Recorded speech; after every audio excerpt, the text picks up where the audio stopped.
Il est communément admis que la naissance de l'Internet dit grand public, comme nous le connaissons tous, date de 1993, lors de l'ouverture des premiers sites publics.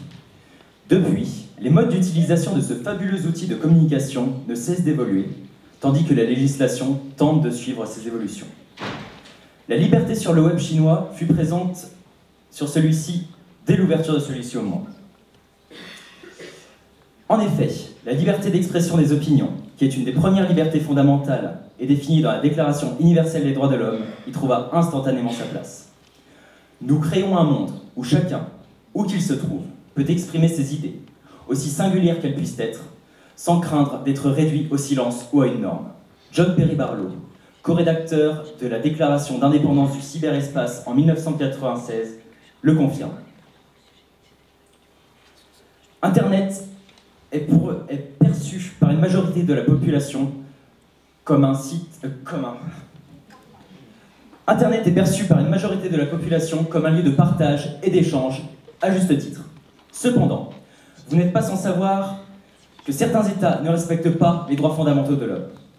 Nous nous intéresserons ici au cas de la seconde plus grande puissance économique mondiale, avec ses 1,3 milliard d'habitants.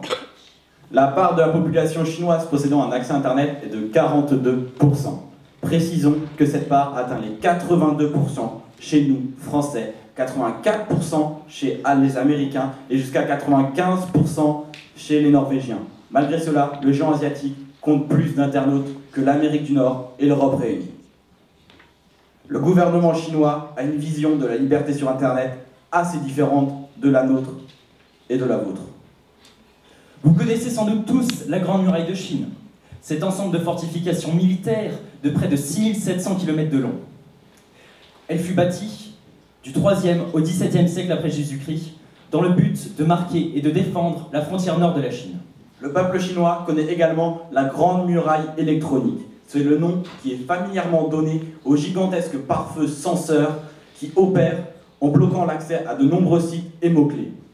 Censé maintenir la stabilité politique et sociale, ce filtrage du web chinois empêche les internautes de son pays de se rendre sur de nombreux sites tels que Facebook, YouTube ou encore Twitter, tout en contrôlant ce qui se passe sur la toile chinoise.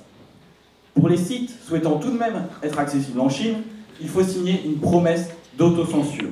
C'est un ensemble de règles élaborées en collaboration avec la société Internet de Chine. Google, Yahoo et Microsoft font partie des signataires. Pour ce qui est de l'anonymat sur Internet, l'impossibilité de dissimuler son identité sur le web chinois ne devrait pas vous surprendre. Sachez donc que lors de la création d'un compte sur n'importe quel site banal, tel qu'un réseau social ou un forum, le numéro unique de la carte d'identité de l'intéressé est requis. Chaque internaute est surveillé, tracé et fiché. N'essayez donc pas, par exemple, de placer le terme Amnesty International dans l'un de vos messages en messagerie instantanée, sous peine de le voir censuré, mais surtout archivé sur un serveur appartenant à l'État. Les mesures prises par le gouvernement peuvent aller jusqu'à l'emprisonnement. En juillet 2013, le journaliste Liu Hu avait dénoncé sur son compte Weibo, l'équivalent de Twitter en Chine, l'implication d'un officiel du Parti communiste dans une affaire de corruption. Arrêté le 23 août 2013 pour diffamation et propagation de fausses rumeurs, il reste incarcéré à l'heure actuelle. L'article 9 de la Déclaration des droits de l'homme et du citoyen, stipulant que nul ne peut être arbitrairement arrêté, détenu ou exilé, n'est ainsi pas respecté. Tout cela n'empêche cependant pas les internautes chinois de tenter de lutter contre la censure. Pour les plus expérimentés en informatique, l'utilisation de la technologie VPN permet de se connecter depuis un ordinateur situé à l'étranger et ainsi contourner la censure exercée localement. Plus simplement, lorsque le nom des personnages clés de l'Empire ont été interdits sur la toile, suite à l'exclusion d'un officiel du Parti communiste chinois, les jeunes Chinois se sont mis en accord pour remplacer le nom des concernés par Tomate, Carotte ou encore Teletubbies. Nul ne sera l'objet d'immixtion dans sa vie privée, son domicile, sa famille ou sa correspondance, ni d'atteinte à son honneur ou à sa réputation. Toute personne a le droit à la protection de la loi contre de telles atteintes ou de telles immixtions.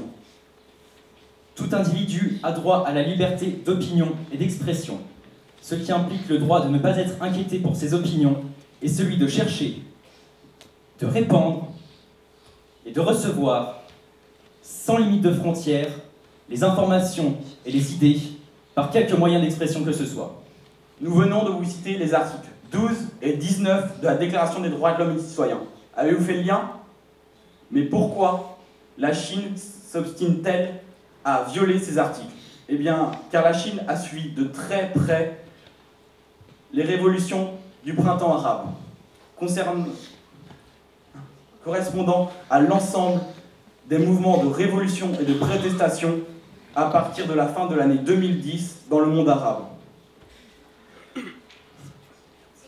La communication entre les révolutionnaires fut cruciale, et il s'avère qu'Internet a joué un grand rôle parmi les moyens de transmission utilisés. Le gouvernement chinois ne veut pas que ces mouvements puissent se reproduire sur son territoire. Ce ne serait pas la première fois qu'un mouvement révolutionnaire se développerait en Chine.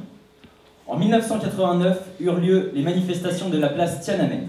À l'époque, les ouvriers, étudiants et intellectuels chinois exprimaient déjà leur mécontentement face à la liberté et l'indépendance. Ceux-ci demandaient des réformes politiques et démocratiques, mais leurs espoirs furent anéantis par une vague de répression lancée par le gouvernement. Plusieurs milliers d'arrestations suivirent ces événements, et les journalistes étrangers furent envoyés